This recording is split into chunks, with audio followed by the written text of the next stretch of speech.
आज इव्हिनिंगला अशी काहीशी भूक लागली ना, काय खावं आणि काय नाही असंच झालं होतं आम्हाला तर. त्यामुळे सकाळी जो उरलेला भात होता ना, तो छान परतून दिला.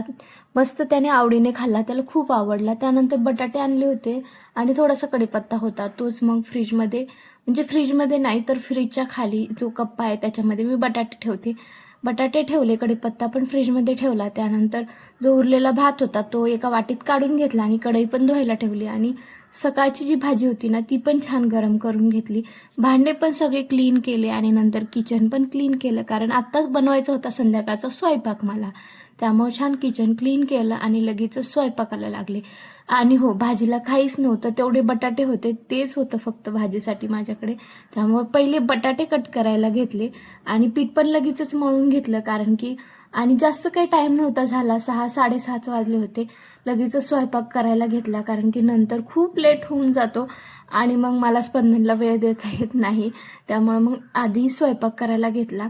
बटाटे कट करून घेतले, छान बटाट्याला फोडणी दिली आणि जो आपण फराळीला जो बटाटा करतो ना त्याच पद्धतीने केला, फक्त त्याच्यामध्ये मी कढीपत्ता ॲड केला.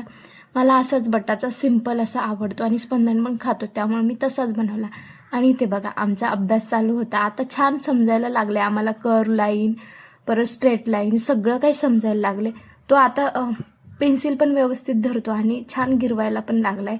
ओळखता सगळं येत होतं पहिलं, पण फक्त लिहिता येत नव्हतं. आता तेही आम्ही शिकतोय. चलो, तुम्हाला व्हिडिओ आवडला असेल तर नक्की लाईक करा, शेअर करा.